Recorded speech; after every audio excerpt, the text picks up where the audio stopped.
Hello everyone and welcome back to my channel.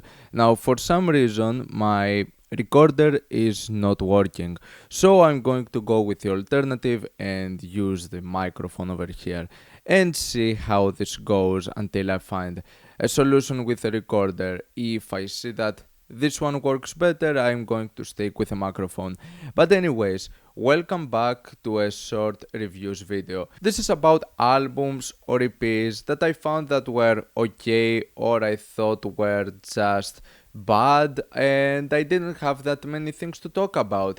And these are the albums I'm going to cover from August 2020. So with that being said, if you are familiar with the series, you know how it goes. I'm going to give some short reviews, talk about those albums. Some of them might be to your liking, so feel free to check any of this out if you want to. I'm going to leave a link with any one of these albums down in the description, and with that being said, let's just jump straight into the video. Now, you know that for a long time I have supported lots of the works of Sit and Shine, and even the previous album he did this year I found it to be a very decent work. I couldn't say the same with God Yelling Like a Man. Instead, I would say that this is possibly one of the weakest, if not the weakest thing I've heard from Sit and Shine. I get what he's trying to accomplish with this one, but in my opinion, it's possibly the only case where I don't see it work as much, because it's the only moment where I find the production to be just so bad, so amateur, so raw, to the point where it doesn't really sound all that experimental or all that cool or refreshing. Instead, I find this to be a weak album in terms of sound and mixing. With that being said, I like that it's a short album once again, and it just sticks to 5 lengthy tracks, but I struggle to find a particular idea in this album that would really stick with me. And with that being said, I don't find it to be one of the greatest works, mainly because the sound of this thing is not something that I really enjoyed from start to finish. So, yeah. This sort of industrial hip hop group took a turn with this album, and I'm not sure how to feel about this because it didn't excite me whatsoever. I find that it had some promising ideas and some intriguing aesthetics, but there were so many moments that I didn't really find them working to its favor. Some of the tracks were really disconnected one from each other, especially if you consider the track Karaoke at the Drunker Barrel.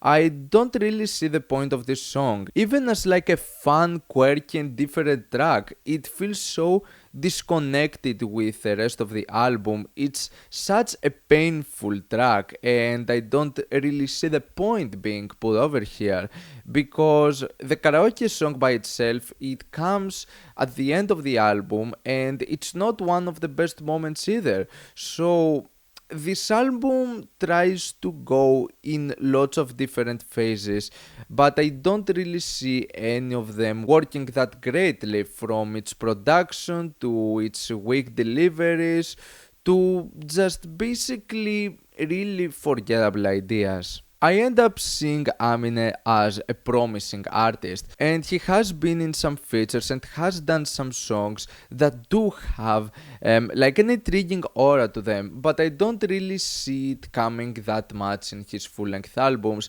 and I don't find that Libo is that much of an exception. If you count out some intriguing instrumentals, the R&B and autotune approach, I don't think it fits that well with Amine's voice, and even if there are some intriguing ideas, I don't feel like this album as a whole has that much to offer, and I ended up finding another average and forgettable album of hip hop and pop rap without that much to it, honestly. Of course, I didn't get into this EP having any expectations whatsoever.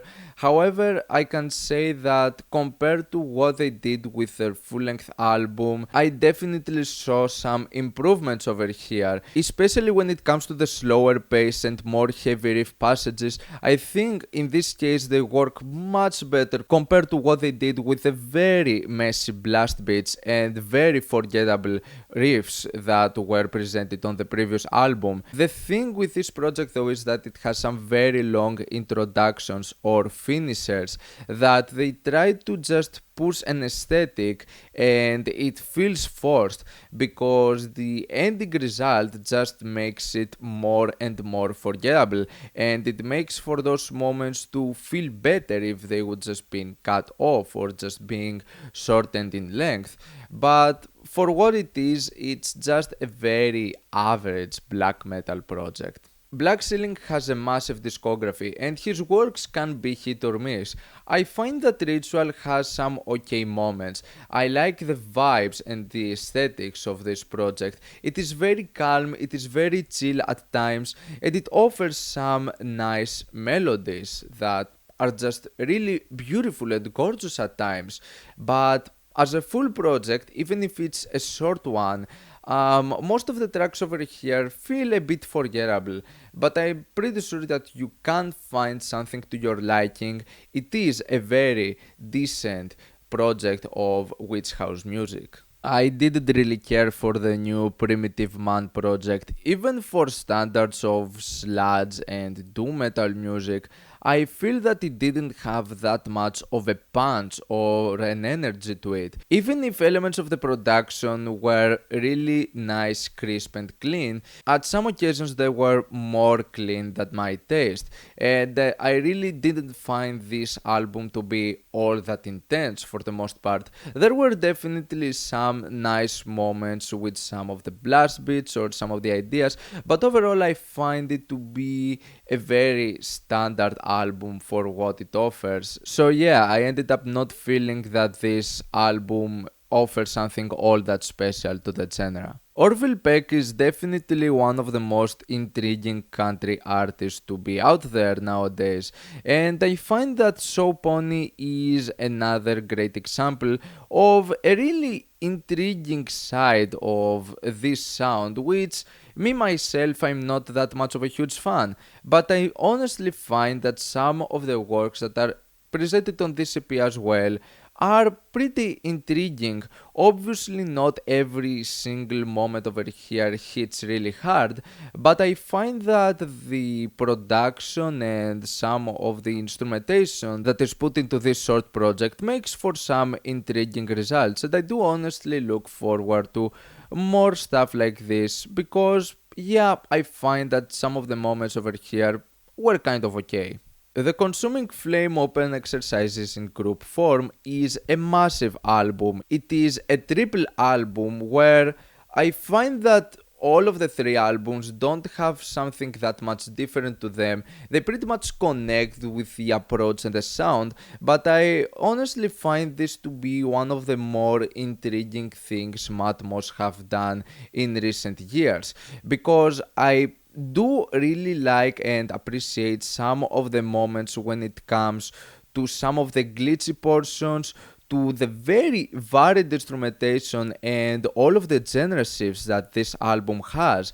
I mean, there are so many different and some very well produced sounds throughout this entire thing. However, for me, there's lots of filler material. Once again, it is a long album and not every single one of those moments hits as much, because there are many occasions where I find all of the three albums to become extremely forgettable and have moments that I don't really care for. However, I still find this to be one of the more intriguing experiences when it comes to a Matmos project that I've heard recently. I really don't know what has happened with Pig Destroyer.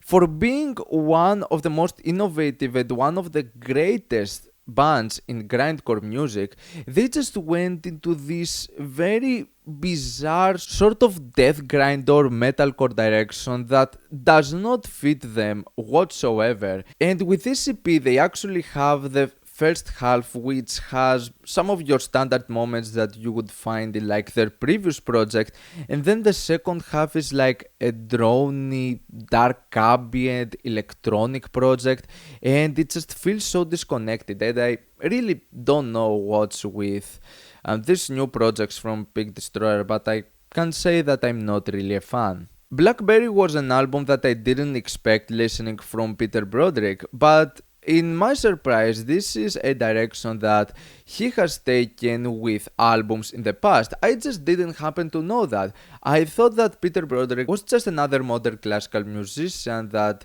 was on erased tapes, but he's far more than that. There are still modern classical elements in this album, but there are also vocals and more of a bedroom pop aesthetic with some alternative and indie rock elements, with some very wholesome, very cute ideas, elements of spoken word. Even if it caught me off guard and I like the sentiment of this album, I didn't end up finding elements that would make me come back to this album. I find it as sort of an average work for what it is, but I still find that, it's okay in some respects, but that's pretty much about it.